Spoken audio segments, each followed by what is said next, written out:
Jangan lupa subscribe di YouTube channel Metro TV News dan juga nyalakan notifikasinya. Pemirsa, pada tahun 2030 mendatang, pemerintah menargetkan lifting minyak Indonesia mencapai 1 juta barel per hari dan untuk gas sebanyak 12 miliar standar kaki kubik per hari.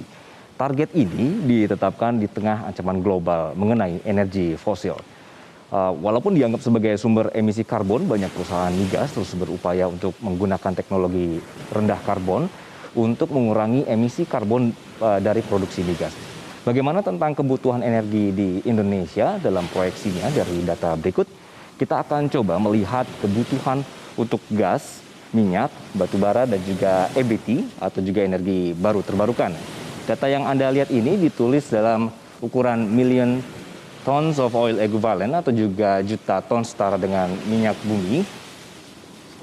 Dari gas kita bisa melihat ada dua pertumbuhan signifikan dari 2020 sebesar 61 menjadi 109,1 di tahun 2030 nanti dan juga akan terus naik hingga ke 197,7 di 2050 mendatang. Kebutuhan minyak ini juga sama diproyeksikan akan terus meningkat dari 82,8 di tahun 2020. Ini akan menjadi 242,9 di tahun 2050. Batu bara juga terlihat ada proyeksi kebutuhan yang semakin meningkat hingga 255,9 di tahun 2050 dari kebutuhan 104,8 di tahun 2020. Yang terlihat sangat signifikan, pemirsa, adalah kebutuhan energi baru terbarukan yang diproyeksikan mencapai 315,7 di tahun 2050. Ini proyeksi kebutuhan di Indonesia. Nah, pemirsa, dari kebutuhan energi Indonesia, kita juga akan bergeser untuk melihat secara global seperti apa. Proyeksi kebutuhan energi global akan terlihat adanya kebutuhan minyak bumi yang akan mencapai angka tertinggi. Ini pada tahun 2030. Kemudian juga natural gas ini akan tumbuh signifikan seiring dengan pertumbuhan industri dan juga pertumbuhan ekonomi di Asia. Lalu penggunaan batu bara ini juga akan terlihat di sini akan rebound dalam waktu dekat dan penurunan penggunaan secara drastis akan terjadi setelah tahun 2030. Begitu pemirsa. Kita lanjutkan. Berbicara seputar kebutuhan energi ini, kondisi minyak dan gas Indonesia adalah seperti ini. Kalau bisa kita lihat dari data berikut, jumlah basin atau cekungan saat ini ada sebanyak 128, di mana yang berproduksi ada 80, kemudian yang sudah dibor namun belum berproduksi jumlahnya ada 8, lalu yang terindikasi hidrokarbon mencapai 16, lalu yang sudah dibor namun tidak ada penemuan ini ada 14 dan yang belum dibor mencapai 70. Nah, pemirsa, dari kondisi minyak dan gas Indonesia ini kita bisa melihat bahwa ada bauran energi di 2020 hingga 2050. Berikut adalah datanya. Terlihat di sini dari 4 energi ini yang terlihat persentase yang menurun adalah minyak dan juga batu bara.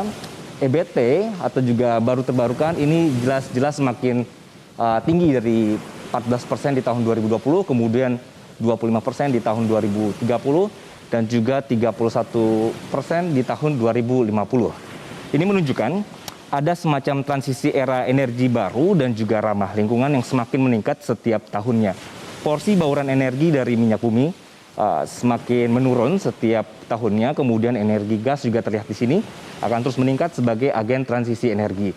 Nah, karena kebutuhan pasokan energi yang semakin meningkat, meskipun secara persentase ini turun, tapi kebutuhan pasokan dari minyak bumi dan gas secara nominal akan semakin membesar. Baik, menuju ke energi baru terbarukan, gas, pemirsa, ini memiliki peranan penting sebagai energi transisi. Kalau kita bisa melihat data di sebelah saya ini, bahwa lebih dari 50% penemuan sumur eksplorasi dalam 1 dekade terakhir ini itu lebih banyak berupa gas. Kemudian rata-rata 70% plan of development atau juga POD-nya ini merupakan pengembangan lapangan gas. Dan berdasarkan dari BP Outlook 2021, cadangan untuk produksi gas Indonesia adalah 2 kali lebih besar daripada minyak bumi. Nah, selain gas, Presiden Joko Widodo, pemirsa, ini meminta agar transisi energi ini segera dilakukan untuk meningkatkan porsi energi baru terbarukan dalam bauran energi untuk pelan-pelan ini menjadi sumber energi pengganti energi fosil. Presiden sempat menyebut ada satu lagi energi terbarukan yang patut dilirik, yaitu sungai. Saya nggak tahu hitung-hitungannya kalau total, karena kita memiliki 4.400 sungai di negara kita Indonesia. 2 sungai saja, Kayan dan Mambramo. Kayan itu bisa keluar kira-kira 13.000 megawatt. Mambramo itu kira-kira 24.000 megawatt. Total berarti sudah berapa?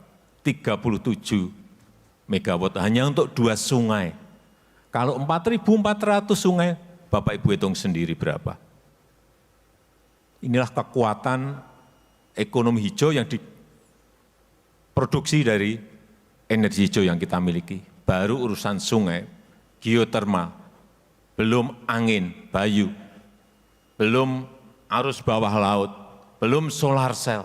Inilah sebuah potensi yang kalau kita kelola dengan baik, dengan konsistensi dan keberanian untuk melakukan terobosan ke sana, ini akan menjadi kekuatan. Wow, hebat sekali ya pemirsa. Dari sungai saja sudah menjadi energi di Indonesia ke depannya. Baik, gas ini menjadi energi transisi dan kekuatan energi baru terbarukan akan diakselerasi untuk perpindahan energi di tanah air. Saya Anggi Hasibuan mengakhiri Metropedia untuk edisi kali ini.